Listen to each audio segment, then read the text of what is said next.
So in the next few weeks, we should have a few different answers about what the Packers plan to do with the cornerback position.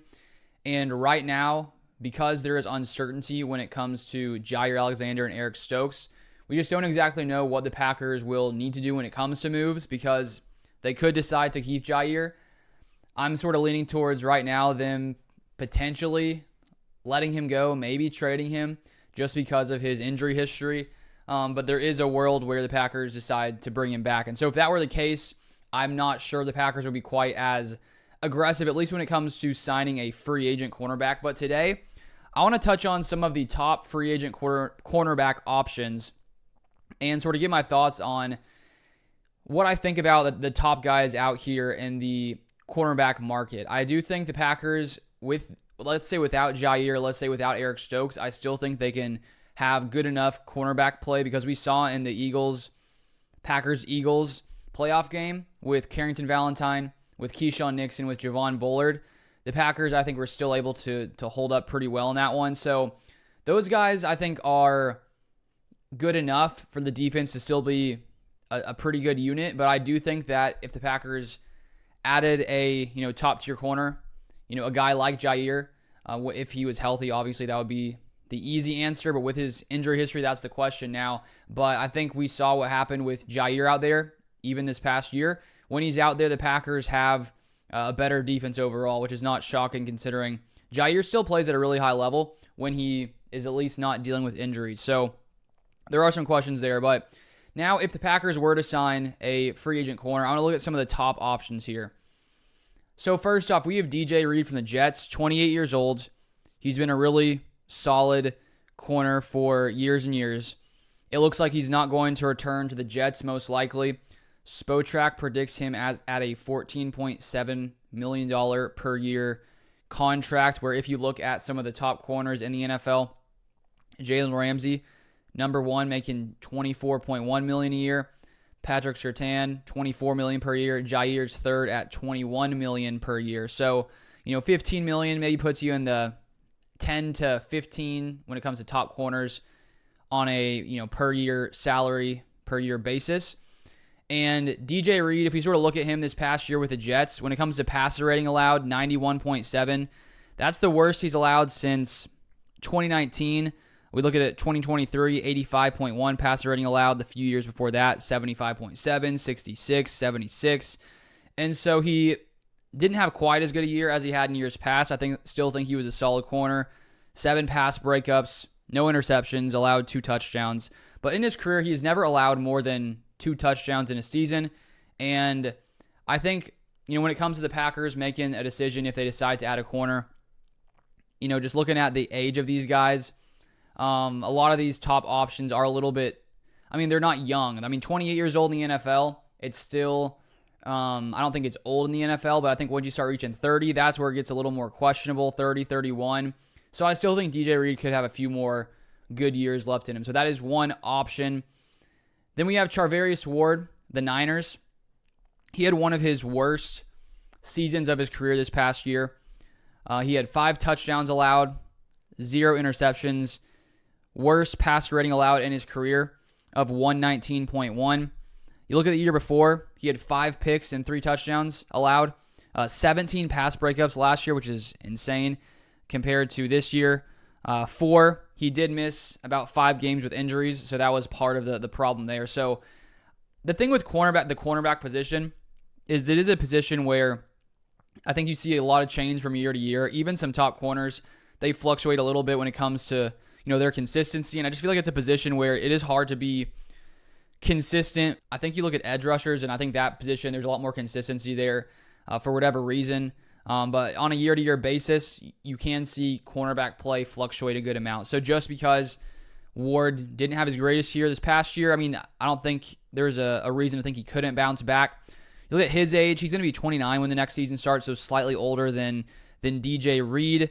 Spotrac predicts him slightly more than DJ Reed at $15.3 million per year. So I think both of those guys, Reed played better last year. Ward had, I'd say, somewhat of a down year for himself.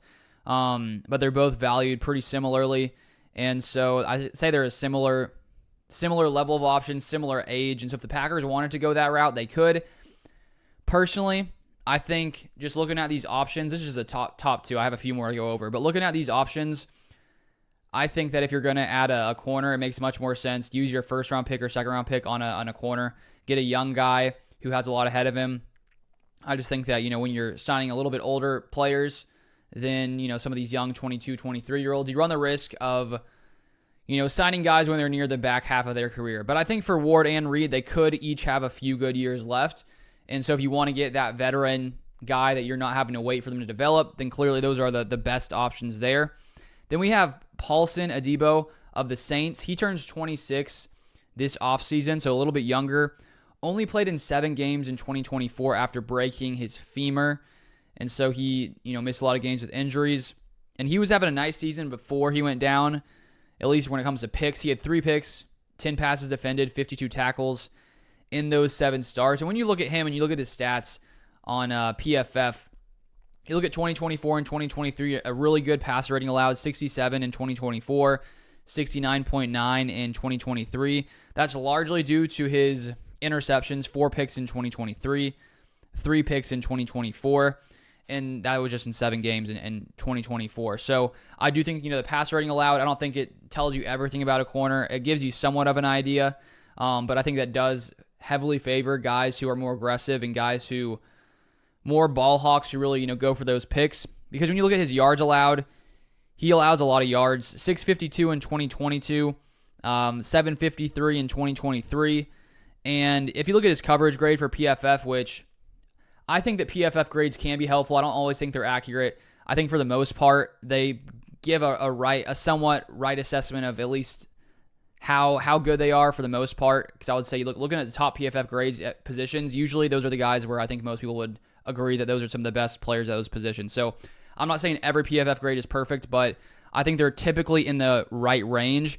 And you look at his grade, it sort of bounces around. 2021, 61.4, 2022, 48.6, 2023, 80.5, and then 2024, 63.9. So a little bit inconsistent, but he is a guy that can pick the ball off and has a lot of passes defended as well. And he's currently 25 years old, going to be 26 in, I don't know, maybe 4 or 5 months or so. So that's an option where I think he's probably, less reliable than a guy like Charvarius Ward or DJ Reed, but he is a little younger, and that could be something the Packers find interesting. I assume he'll be a lot cheaper as well. And there are a few other options. Rasul Douglas is one of those guys if you look at the top free agent corners lists. But I just think the fact that he was already in Green Bay, 30 years old, I don't see the Packers bringing him back. It would have been nice if, the Packers had Rasul the past couple of years instead of trading him. Maybe things would have been different in the game against the Niners a couple of years back in Jordan Love's first year starting, but who knows? But I just don't see him coming back to Green Bay. Then we have one other guy that I want to finish off with, Asante Samuel Jr. He played in just 4 games after being placed on injured reserve with a shoulder injury. And looking at the past 3 years, he played in 12 games, 13 games.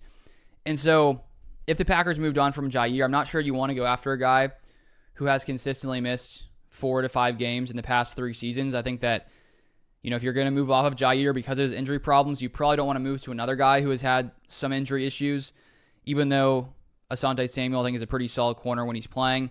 But that's a concern. He's 28 years old. So all in all, honestly, after, looking through all these guys, I don't think that, signing one of these guys is the best option for the Packers. I think I'd rather them just go after a young corner and, pursue a guy earlier in the draft, whether that's first round, second round, maybe second round if they go edge round 1. I think that's more enticing to me than signing one of these older guys. But as I said, DJ Reed or Charvarius Ward, if they came to the Packers, I do think they bolster that secondary. So I don't think it would be a terrible decision. But, you do run the risk of guys who are a little bit older, maybe seeing decline, but they're only, 28, 29. So it's not like they're 30, 31, 32. So they could have a few good years left in them. But those are my thoughts on those players. Let me know your thoughts in the comment section down below. And if you want more Packers content, feel free to subscribe, and I'll see you guys next time.